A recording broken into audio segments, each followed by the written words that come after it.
Hello and welcome to episode 16 of the Get Real Gaming Podcast. It is the show where we get real talking about the latest video game news and releases. I'm Richard, and with me is my Chocobo co-host, Lawrence. How are you doing today, Lawrence? Are you better? Are you doing better today? You sound $1 million, Lawrence. Okay. You've recovered. Yeah, I'm good. See. I'm all right. You know, you're all right, and you've recovered from your illness. Yeah, I've just got feeling much better. Chocobo pox. Oh God. Well,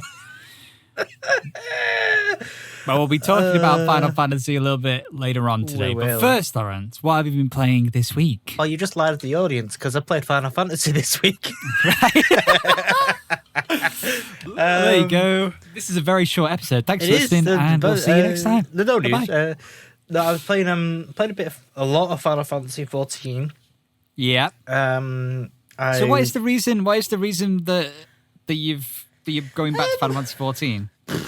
Well, I just not been enjoying WoW, and I just kind of wanted a new MMO, and I thought, well, I need to play that new expansion I bought when it first came out, and then never got to play that expansion. So maybe I should go play it. So you went back to Final Fantasy XIV to play an old expansion. Well, to play Shadowbringers, which is not the one that's about to come out, but like the latest one. So there's another expansion. There's another expansion coming out, which we'll talk about later on the show, yes. And so you're just preparing yourself pre-expansion. Okay, yeah. That makes sense. What else to play? I played something... You know when your mind just goes, wait, what? Oh, yeah. Yeah, I'm trying to think. I play all the time. all the time. I played a bit of GTA 5. What? I tried a bit of a GTA 5 roleplay server. Oh. Yeah. Very interesting. Not my cup of tea. No? No. Too grindy. Too grindy. A bit slow. Very slow. Very slow. Very, very slow. Very cool, but very slow. Right. Got it. There was one more. Oh, no. No, that wasn't it. No? No, I can't remember. I've lost Excellent. it. Good. It'll come back to you. It will come like back halfway to me. through the episode, and you'll be like, "Oh, it was this." Yeah. So prepare yourselves, listeners, for that moment there. Yeah. I've been playing a lot of something we'll be talking about as our main topic today, Firebase Z, the new DLC for Call of Duty Cold War. Obviously, there was other bits of DLC that came along with Firebase Z. So we had like a new map, which was an old map. I think it's Express from, I don't remember which game, but Black Ops 3? Black Ops 2? Yeah. And so it kind of just came back, that map, and Firebase Z is kind of the big reason I was playing. So we'll be talking a lot more about Firebase Z later on. But that was it. We've been playing, I've remembered. Oh, you've got it? Yeah. It What was is it? Death Stranding. Oh, what? And Dark Souls. What? Who is this man? He's playing everything from the past. This is like a 2015 Lawrence we're talking to here. Is it? I don't Something feel like 2000. I wish it was 2015. There'd be no bloody virus. GTA 5, Dark Souls, World of War. You talking about World of Warcraft? No. I talked about I didn't play World of Warcraft. No, but you mentioned it. So you've had a blast from the past week, Lawrence. I have, yeah. Very good. I'm trying to think if I played anything else this week, but honestly, I didn't. I've just noticed on the Google Doc you're an anonymous penguin. I am. Yeah, I'm an anonymous penguin today on the Google Doc. That's how I am in spirit. It's my spirit animal. Which is weird because my spirit animal is the squirrel, and I'm the anonymous squirrel. It's squirrel and penguin. But I can see you. Your pictures here. We're getting very off topic here. We are. But we're allowed. It's our podcast. We can do what we want. I honestly don't think I played anything else worth. I mean, Minecraft. I love the server. I love playing on the Minecraft. I played a bit server. of Minecraft as well. Yeah, you did. Yeah. With our new resource pack that we got. Yeah, there's a cool resource pack called. Let's find the name for it. It is. Fine, we'll cut out this freeze. It's Patrick's resource pack. Yes. With the SUSE PTGI shaders, is that right? Very detailed. The 32 by 32 pixel version is free. And then the 124 and 246, what is that? 256. 256. There you go. You have to pay for those. But worth it. Yeah. They look really good. I mean, I only really like the 32 by 32 pixel resource pack because after that, it doesn't look like Minecraft anymore. It looks too detailed for me. I can't do it. Yeah. So, see, I like the new detailed look. I think it's a bit. It just brings a bit of vitality back into the game, at least for me, and I kind of need that to play on the server. well, you know what, Lawrence? That's why there's an opportunity of choice here. That means you can have whichever one you wanted. It doesn't matter. Yeah. Isn't that just one of the wonders of the world? That would be a perfect segue if we had a Patreon. Just like the choice you could have if you want to support the podcast. Right. Let's just swiftly move into the news roundup this week. Lawrence, what has been going on in the world? Well, we've had breaking news literally this morning that we are recording the podcast. Whoa, breaking CD news. Projekt Red is in trouble again. But typical. I don't know why I'm going with this Christopher Walken. Could you please walk it into the news topic instead of news? walking straight into news? Ow, my head. Cowbell. Basically, they've been hacked really badly. Yeah. The documentation relating to accounting and administration, legal, HR, investment relations, more like that. They've encrypted the servers and they've got all the source codes for Cyberpunk, Witcher, Gwen, and the unreleased version of Witcher 3. And that's interesting that there's an unreleased version of The Witcher 3 that they've got. Yeah, it's probably the saucier version. Basically, the source. Yeah, that's right. I was waiting for that. For a minute, I was thinking about sources in source code, and then I realised what you actually. Although it is a great play on words.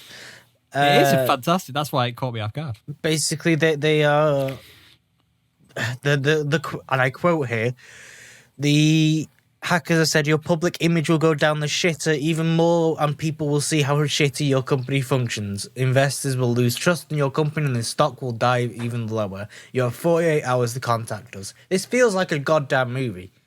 It does, especially when the first line of it is, "You have been epically pwned." As if it's like, it's some sort of cool thing to say these days, and it's not. That's the kind of thing that an old director would think is a cool thing to put in a modern sci-fi hacking movie, you know? Yeah, hey, you've been epically pwned! This is why if I ever work on a sci-fi, like, coding, like, hacking movie, it will never say, "You've been epically pwned." It will just say, "Lol." I think it's just tradition at this point for hackers to say, "You've been epically the hacker code." The hacker code. You know it's a real hack when they say you've been epically pwned. What's this? All of our money's been left out of our accounts and moved to offshore accounts in Malaysia. Well, what does the note say? It says, "We've hacked you." Oh, it's not legit then. It's fake news. It's fake. It's fake.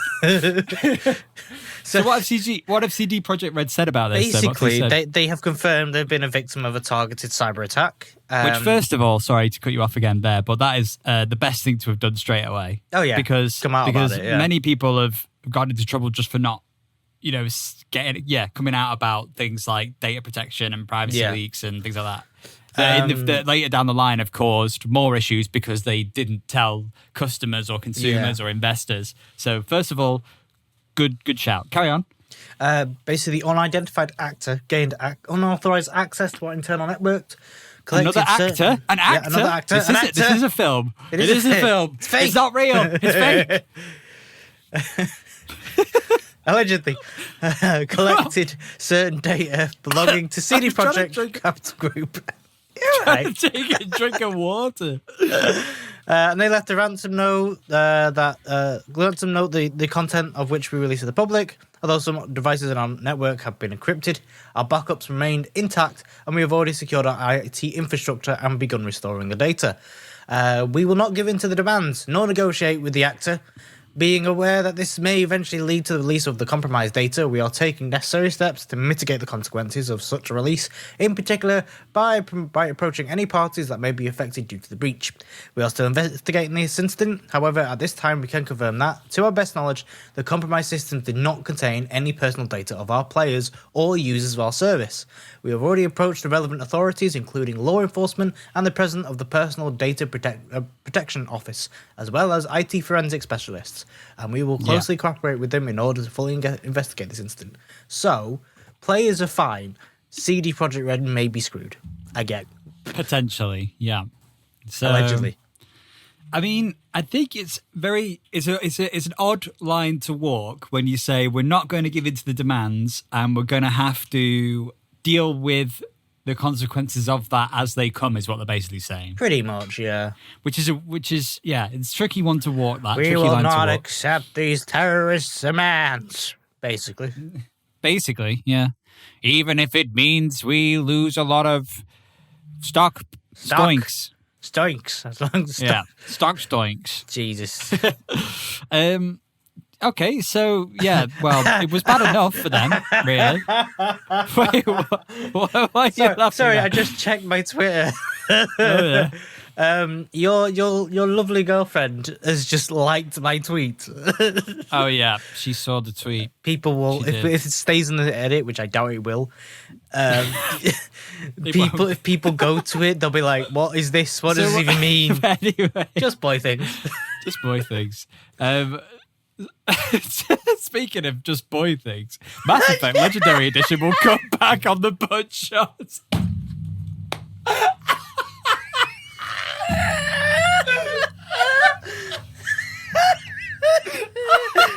We have to keep this in now. That's it. It's just we gotta keep it in.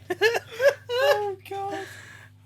Oh god. That was just. You know what? Don't edit this version of the podcast. Just see how well it does. I'm curious. It's not even in the news. It's not, is it? What? No. The Mass Effect Legendary Edition will cut back on, but it's not in there. It's not in there.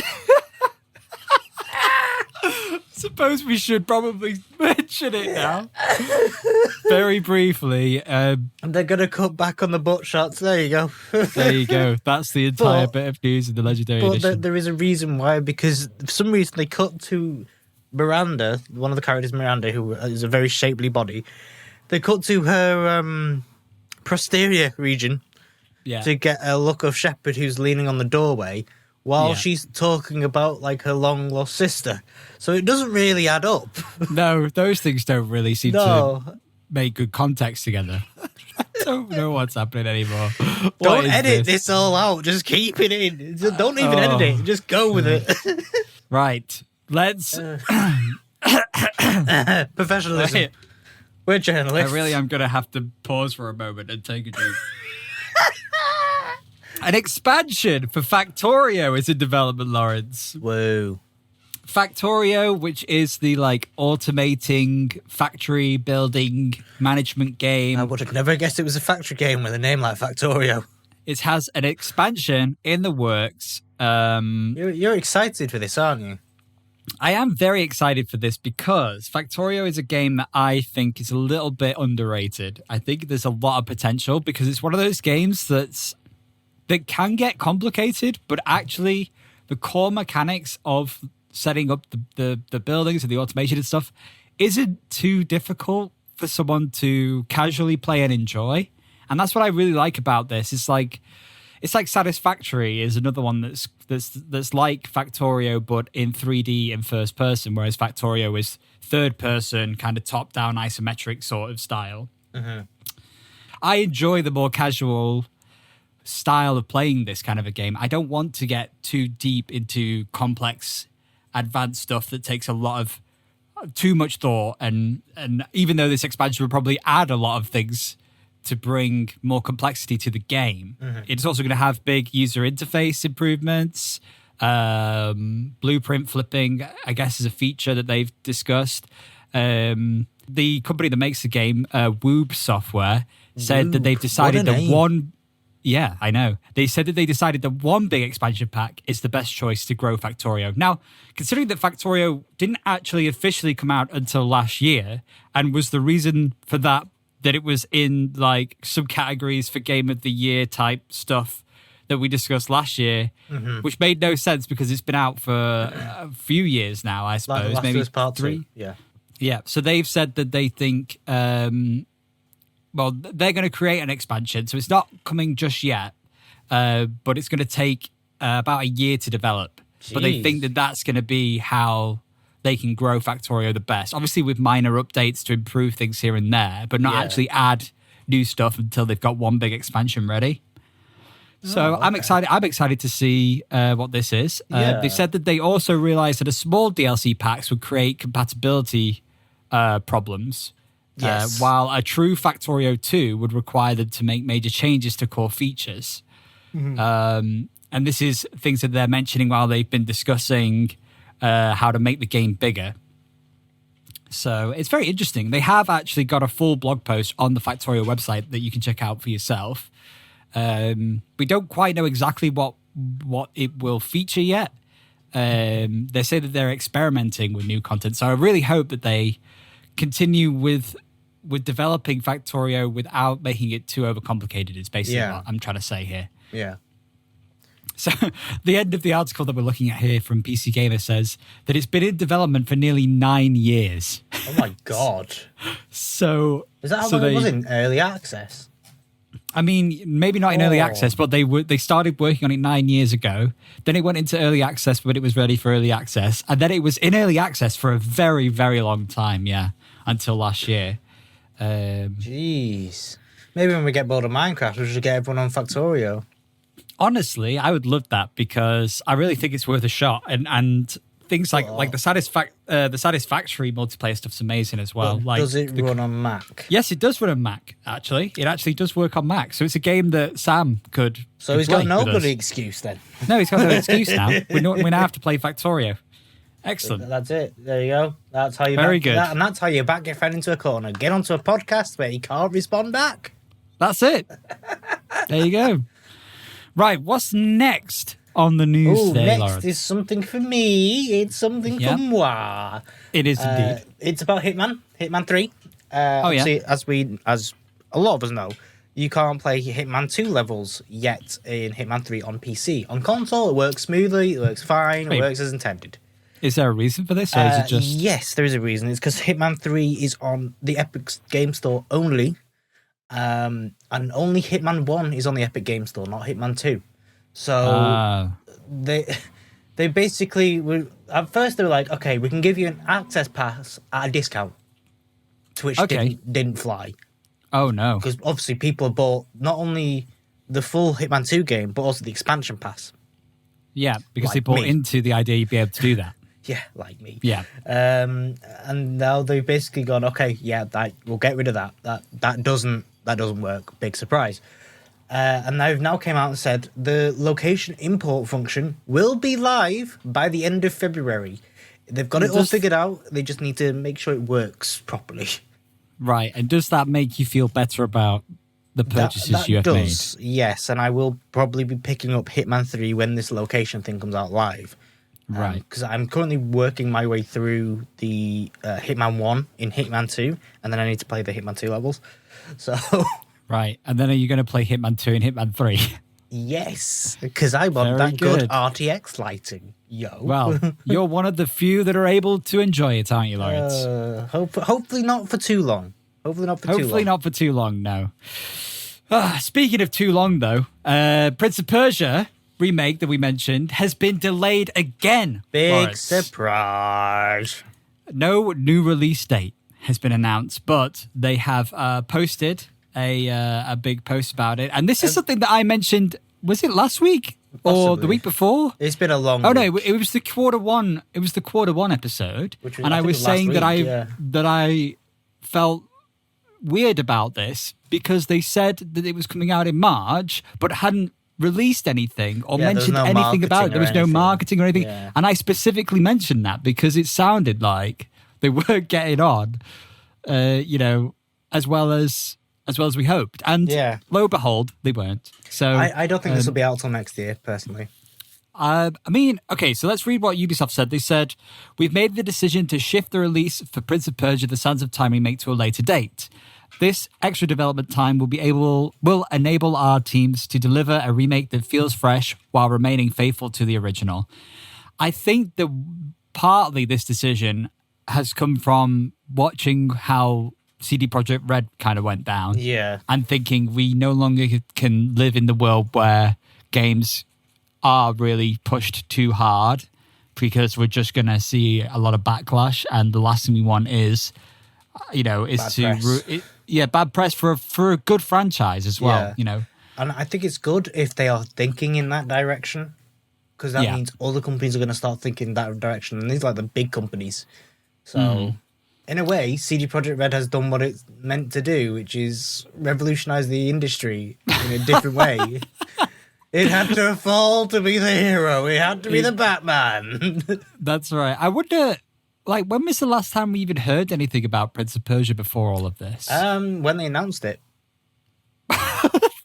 And then maybe it was just the fact that people were now, looking at Q1 and bringing Prince of Persia back up again, that they have had to say something. I mean, they will have had to have said something anyway, but I suppose now that it's getting close enough for the time that people are going to be like, hey, where's that Prince of Persia game? Yeah, where's that? Yeah. That they've had to go, I do like how they've done the whole cyberpunk words on an image Twitter thing. Yes, it's becoming another staple. Yeah. Revolutionizing the industry, I told you all. But it's working as intended, and we'll just now have to wait for them to... That's good. To announce the next thing. Well, Mass Effect that we just spoke about. We did just speak about Mass Effect. We did have an article on Mass Effect. Not the one that we mentioned. Not the one that we mentioned, but a different one. A good one. All right. A good one. A good one. All right. Good news one. Go on. You can have the good news this week. Yeah, BioWare is working with the modding community on the Mass Effect Legendary Edition compatibility. Because there's obviously a lot of mods for Mass Effect. Like a lot of mods. Like, oh, God, there's a lot of mods. Yeah. And it's good that BioWare have been in touch with quite a few modders and the modder community in general to say, okay, what can we do to pull all these over? Right. Okay. So this is more about the modding community's mods being compatible. Yes. And to help make more mods again. So maybe modding tools and stuff like that. It's very, and I don't want to keep bringing this up, it's very Cyberpunk 2077. If there wasn't a previous Cyberpunk 2077 for them to work with, though, that's I think on Cyberpunk side of things, they need modders to make the game work. Basically, the Bethesda. Is that the way we're trying to say? The Bethesda, Cyberpunk is Bethesda. Mass Effect is turning into the new friendly platform, I guess, for modders. Right. I'm looking forward to it. Do you think they'll be working with modders who put in camera shots back in for certain angles that may or may not get removed in the Legendary Edition? I bloody hope so. Very good. Very good. You can take this next one as well, Lawrence. Can I? Oh, you're really kind. Well, apparently, a fan-designed Sonic Mania Lego set. Yes. Fan-designed. Fan-designed is getting an official release. Oh. Yeah. So was this from... Oh, okay. I understand. So this was pitched on the Lego Ideas community contribution site all the way back in 2019. Yeah. A person called Viv Grinnell, I'm not sure the male or female, blocky reimagining of Sonic Mania was this week given the green light for an official set over on the Lego blog. While it's likely the final version won't look exactly like Grinnell's concept, the early pitch nails the throwback look of Sonic Mania, though the Hedgehog himself still looks bizarre in minifig form, which he does. He really does. Given that Lego Ideas let anyone submit designs to be turned around to blocky little toys, there's always a few game concepts kicking around. A Fall Guys set was sadly passed on this review phase, as was last year's promising Portal 2 submission. Okay. So, yeah interesting. I'm assuming the Super Mario one didn't come from a fan submission. No, I think that was a straight collaboration with Nintendo. Yeah, but because Mario has got one, Sega will have wanted a Sonic one. Yeah. And then Lego could have gone, oh, well, we just so happen to have had this submitted on our Lego Ideas communities. Yeah. Wouldn't this be amazing if, amazing press for Lego to have one of the fans who have designed a concept for, all those stars aligned, I think. and it's good for everybody. It's good for the person that created it. It's good for Lego, who can, say that their contributions go to, the community actually does get things, their ideas do get made. And it's good for Sega because now they're going to have a set that relates to the Mario stuff. Mario and Sonic are always, it doesn't look like there's a rivalry, but there kind of always is a bit of a rivalry. I think. I suppose. But that's really nice, and I guess we'll see some more in the future as to what that's going to look like properly. I'm interested to see what Sonic's going to look like. For sure. Yeah, they need to nail Sonic. Yeah, the next article, which I'll take, you can sit back. I can, because I don't understand. I was just about to say, this is one that you know more about. It is. So later this week. So about now, as of you listening, probably. Oh, it's already happened. Anthem. Do you remember that game? Oh, boy. I do remember Anthem. Do you? I do remember it. Well, I remember just about enough of it. That Iron Man game, which you didn't shoot out your hands, but with a normal gun. Yeah. Makes sense. EA is going to decide whether it lives or dies. Wow. Okay. Yeah. So what does that mean? EA, it still isn't sure if it's going to invest into the massively overhauling of Anthem, into Anthem Next, is what it's called. Yeah. This is a report from Jason Schreier, so we know it's in good graces, I suppose. Yeah. Basically, they need to at least triple the numbers of people working on the game, because there's only 30 people right now. So they need at least 90. The publisher is set to meet this week to decide whether it will abandon the BioWare game or not, and that will depend on what they have, what their plan is. Yeah. So we will learn more about the fate of Anthem. So it's like it's going to live or die based on what they've got planned for it right now. And if they don't have anything good, and they don't have enough to convince them, then it's dead. Yeah. What do you think they need to do, Lawrence, in order to make Anthem survive and make a game we actually want to play? How long do we have? Well, you see, here's the thing. They've already built the game. So they've got level design. They've got character design. They've got core mechanics, right? No, they haven't. I think... they haven't got core mechanics right at all. I think this game needs to go free-to-play. I think it needs to go beyond free-to-play. What pay us to play the game? Yes. In terms of actual development, the game design and the core concepts need massive revamps because they were not good at all. Loot distribution needs to be changed. Combat needs to have a massive overhaul. The world is fine. Just build it a bit more, bring in a bit more lore. Yeah, and that's that's kind of what I was trying to say, is that they need to just take what they've got now and say, how do we turn this into a free-to-play game that's casual enough to jump into? I mean, I don't even know if they have a full story or anything with this, but they probably need to take a look into what they've got and redesign a game around... Like, it's as if to say, like, to a game designer, hey, here's 1 million assets... Go. They all work together in some way, and it's a jigsaw puzzle that you just gotta put a new game together. And obviously, that's way harder than me just saying it like that. Okay, I understand that I can't just say here's a bunch of things, make a new game, but coming together and tripling the team would be great to have 90 people working on it instead of 30. I can't believe only 30 people made that. As it is, because visually it looks good. Well, I mean, it looks. I don't think it was 30 people that made Anthem as it was. I think that was down to poor leadership, right? Mainly because the development team didn't know what the hell they were making until. Remember that E3 when it was shown off? Yeah, that's when basically when the dev team was told, okay, that's what we're making. Yeah. Okay. So poor leadership, basically. Yeah, but if they can make it worth the time investment into what they've got, because it's not like the idea isn't cool. It's just that it was not executed. The execution was very poor. Basically, BioWare was planning a No Man's Sky Next style overhaul to try and make good on its promise and vision. And I don't even think the game should be anything like that. It shouldn't be a No Man's Sky. Well, it's not. No, they're not trying to make it like No Man's Sky. They're trying to make it like, the fact that No Man's Sky basically flopped and then came back and revived itself. They're trying to do that. It's basically like Cyberpunk. the whole this term No Man's Sky style is this new thing where it's like, okay, we've flopped, but we are going to try and make good on our promises and build on that. Yeah, the promise and vision that they don't have currently. Yes. Basically, we need more time. I suppose next week we'll have to tell you whether they did or didn't Stay tuned. pull through with that. Stay tuned. Next episode of Get Real Gaming Podcast. You know, at first I thought we were getting through the news pretty quick, but now we're about halfway through the episode. Yeah.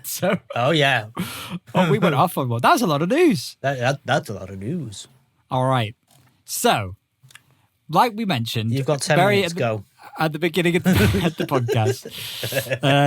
Firebase Z is what we're talking about today. Because one of the things we're talking about today, because it was a big thing that we were looking forward to this week. It was the new map and new Easter eggs. So Firebase Z is a much bigger zombies map than Die Machine, which was, already was a Nacta and Toten expansion, should I say. You go out of the bunker and then there's an overground and an underground. Well, in Firebase Z, there's a village and then there's a whole base which doesn't have an underground, but has plenty of, levels and buildings with multiple levels of things to do.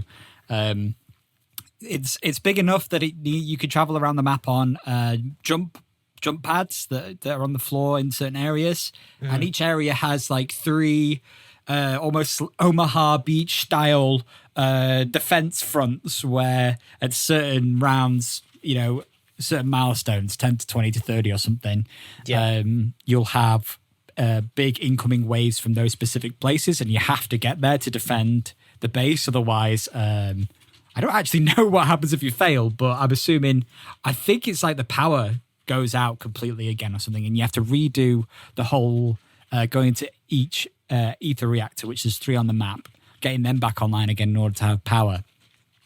There's new enemies and there's returning enemies. So you've got Hellhounds, which are a return from old Call of Duty zombies. They were mentioned in some documents, kind of a bit lore-y type things, to say that they were dogs that went into the dark ether and when they came out were on fire. So that was a bit of lore there. That was nice. We've got Manglers, which are returning from... I don't remember which one they are, but they are a returning enemy. They've got a big kind of energy gun hand that you can blow off. And then there's these new enemies called Mimics, which will appear. You'll as you're running around the map, you'll see random bits of like items that you can pick up on the floor. Like maybe it's a monkey bomb, maybe it's like a score streak, like a chopper gunner or a war machine or something. But actually, it's a mimic, and it'll jump out at you, and it's a big thing that can grab you, and it can eat you up, and it's quite quick, actually. It's much faster than regular zombies. So it's a bit spooky to be being chased by one. Yeah, I'm just getting PTSD of D&D mimics and Dark Souls mimics. It's horrible. You open a treasure chest, and it's a trap! It's a trap! But it's gonna eat you. The Easter egg in Firebase Z, which is kind of the main kind of pull into zombies at the moment, carries on the story from the Die Machine Easter egg. The crew have gone to Firebase Z, which is another village where they've discovered there is another portal to the Dark Ether. But Samantha Maxis, who is again another returning character, she had arrived earlier and had been essentially captured and thrown into the Dark Ether by a traitor to America. His name's Dr. Peck. He's working for the Russians, for Omega, and he threw Sam into the Dark Ether and was basically running experiments on it to see how long she would survive, and was trying to get the information back to Omega in Russia. And you've shown up to rescue Sam and shut down the portal, basically. And so you go through an Easter egg story where at first Dr. Peck sounds like he's going to help you, so you turn on the power, but by doing so you just allow him to start transferring his data back to Omega. Then you have to try and forcibly convince him to start telling you how to get Sam back in the form of actually pumping a truth serum into his office that he's hiding in. Then we're going to get into some zombie spoilers here now. So if you're not interested, if you want to play it yourself, that's fine. But so as you carry on through the Easter egg, you find out a bit more about Dr. Peck. He's leading you through some steps to try and reopen the portal, but you eventually end up overloading the power to the portal and destroying it completely because his truth serum ran out early because you didn't mix it properly. So then you have to realign space satellites to fire lasers down on the satellite in Firebase Z to overload the power to the portal again, reopen the portal, and Maxis comes out. Samantha comes out, and she's very confused, and she looks like she's got dark ether in the eyes. So it kind of... Dark ether into eyes. So I think there's going to be a bit more to this moving forward. I think Sam's probably got a little bit of something going on. And as you try to overload, and then you've overloaded the power to the base, so it's about to explode, I suppose. So you've done another job there by, destroying the portal. But as you are going to go and leave, a god, an elder god, shows up at the village, and you have to kill him as the final boss in order to escape. And then at the end of that, Sam goes back to Weaver to, I guess, give her intel on what she's found and seen. But letting her back into the base, I suppose, is probably going to be, I think that's going to lead to potential problems if there's something going on with Sam. She might have some issues. I mean, she's definitely got daddy issues at this point. We could tell that. We tell that for sure. But the Easter egg's really good, and there's actually cutscene. There's a cutscene, at the end where you get to see Sam, and you in your getup and your operator skin is there. So that's really cool because they haven't really done an Easter egg like that where you can see a cutscene so nicely in a while. To have a bit of story is really good, and it is very reminiscent of GTA in terms of the format of the cutscene and stuff. Does it feel very next gen zombies? I think so, because one of the best things about this Easter egg, it's not that long and it's not overcomplicated. Yeah, it is very quick, it seems. But I was watching you and Sam doing it. Yeah, it's quick and it's not too difficult to understand what's going on, and that is my favorite thing about it.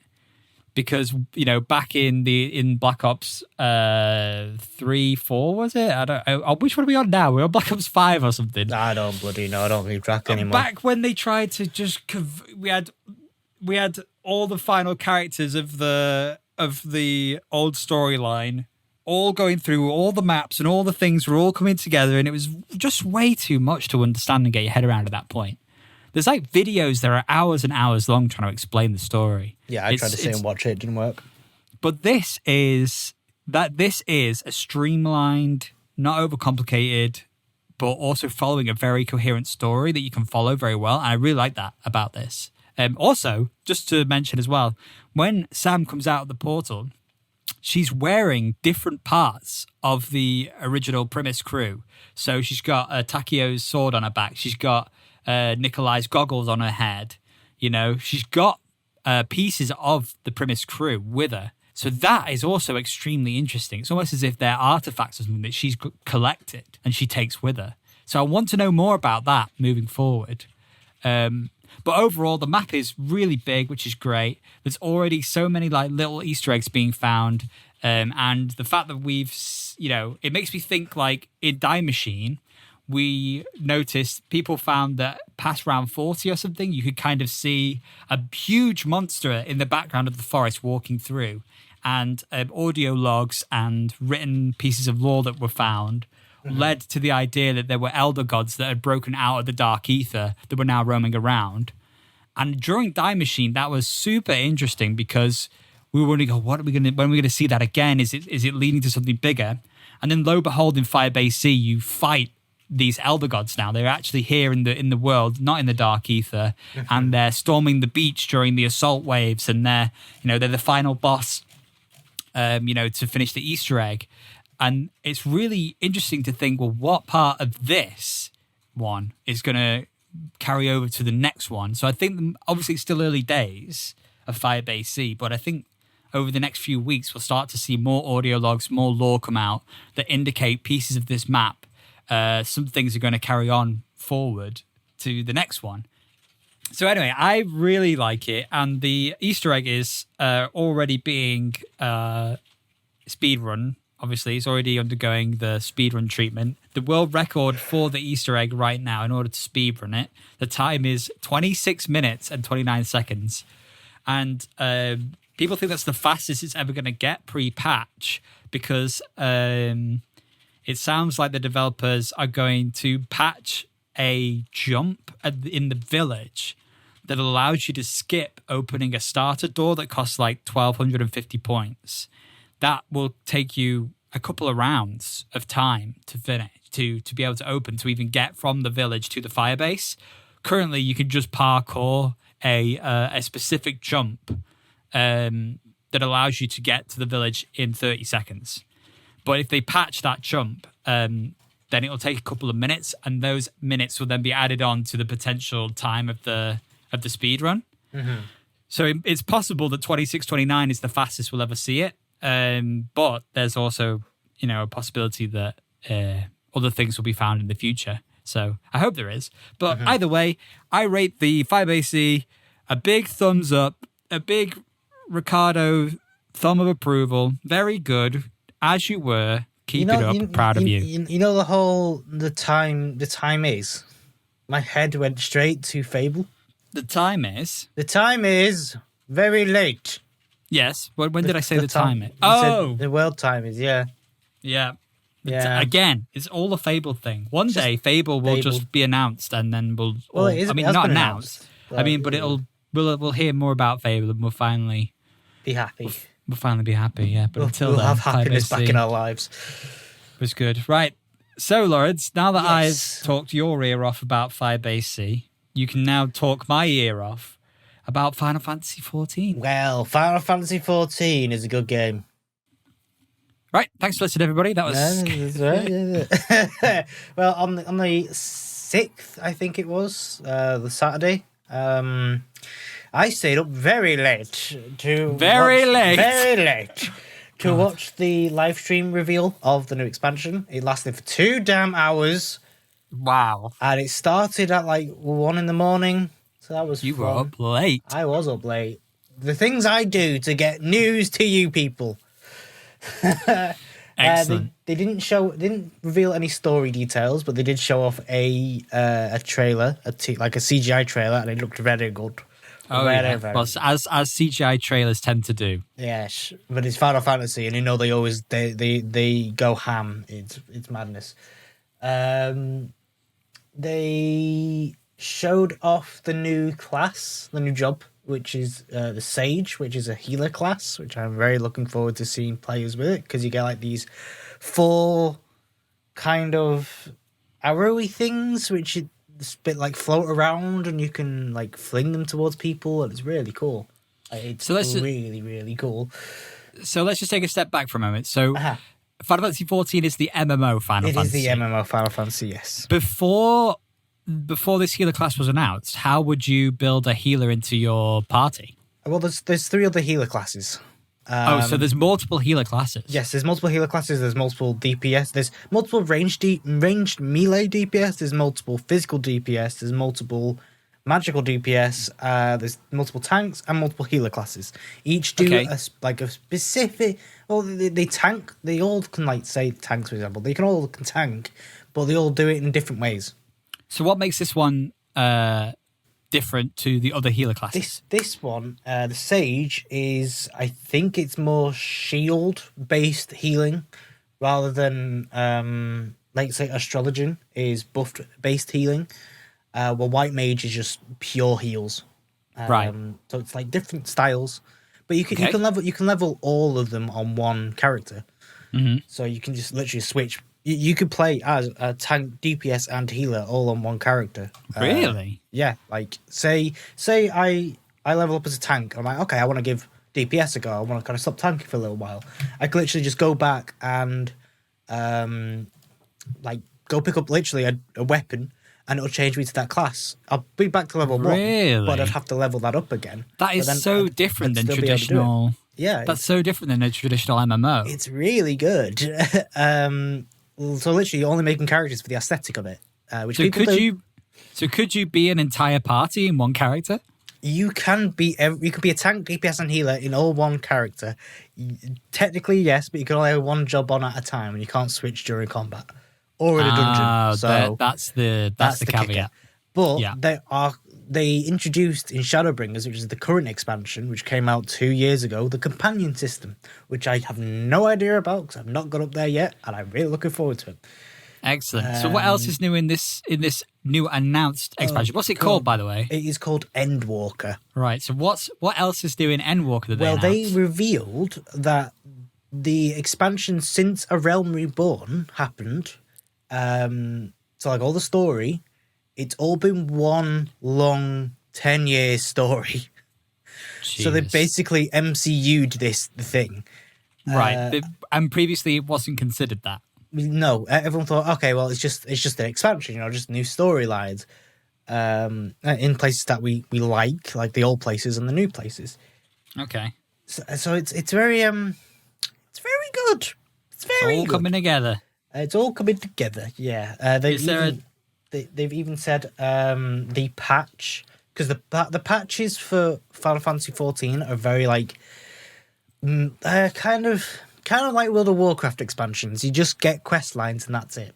They say the entire story of Endwalker will end during the 6.0 update, and 6.1 will be an entirely new adventure separate from the game, from the main storyline. So you have to get really up to date with everything in order to understand the ending, I suppose. Not really. You just have to play the game. If you play the game, you'll know what's going on. Right. Right now, I'm confused because the trailer reveals a paladin walking on the moon. Oh, okay. Yep, it's the moon. It's moon. The article says if you play Final Fantasy XIV, I promise it makes sense. And right. I kind of know what they mean by that. Yeah, that does seem a little bit crazy. It's very Final Fantasy. I mean, as it should be. Yeah. They are going to reveal more. They're going to reveal the other job, which is another physical DPS job. At the FanFest in May, and the game is meant to come out in fall this year. So I'm very looking forward to it. Yeah, so you've got enough time. And how much is Final Fantasy XIV to play at this point in time? Right. Well, it's free up to level 60. The max cap is 80. And you get the base game and the first expansion, Heavensward, for free. Okay. And then the rest you have to pay for. There is a sale on until the 15th, so it's worth checking out and playing and all that. It is slow at the beginning in terms of combat if you come from WoW, but it does speed up, and there's a lot to Final Fantasy XIV. It's not just questing and all that. You get your chocobos and your triple triad card game, and your gold saucer, and you get housing and all sorts. There's a lot there. So sorry, did you just say that the combat's a bit slow like World of Warcraft? No, if you come from World of Warcraft, the combat will seem slow because of the global cooldown at the beginning, just at the beginning, because you are literally you'll only have like 3 or 4 buttons at the beginning. But as you level up, you have obviously get more abilities, more buttons. So it kind of mitigates that whole slowness, and it feels a lot more active. From my perspective, World of Warcraft was slow compared to Elder Scrolls. So if what you're saying is Elder Scrolls is the combat system is a bit different because obviously with your clicking it's very proactive. But the cooldowns on abilities are probably the same time, I would reckon. But it's just that, when I tried WoW, I tried WoW before the expansion came out, the more recent expansion came out, just to see what the hubbub-baloo is all about.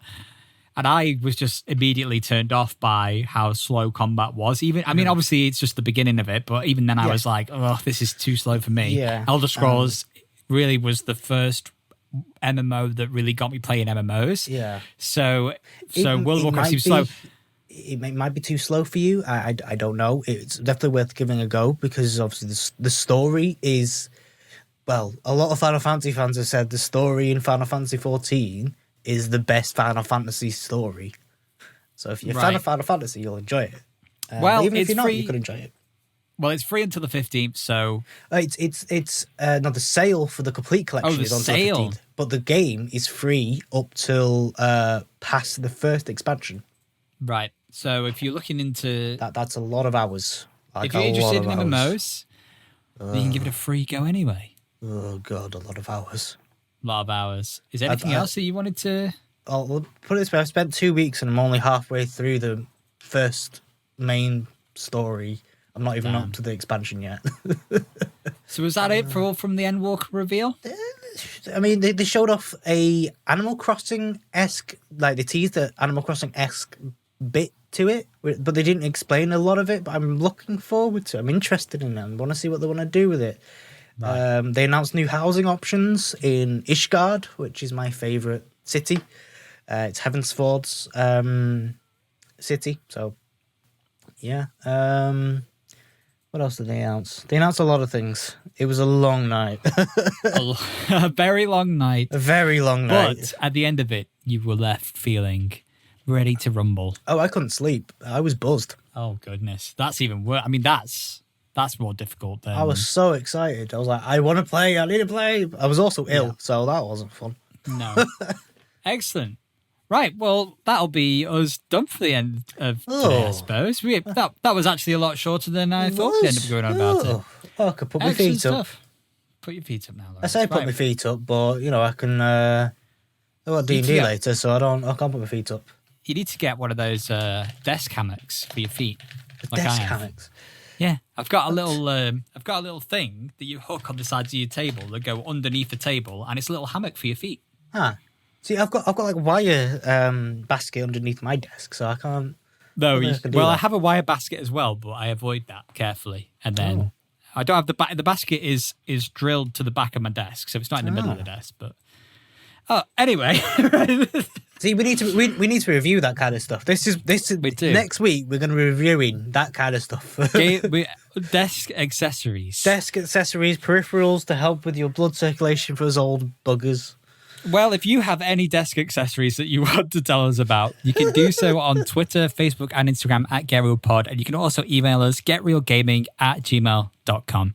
Thanks very much for listening to today's episode and watching the video if you're watching it on YouTube and listening to it wherever you're listening to it. You just put pressure on me now. I've got to bring out this video. Yeah, you do. Right. Thanks very much, guys. We'll chat to you next week. Bye for now. Bye.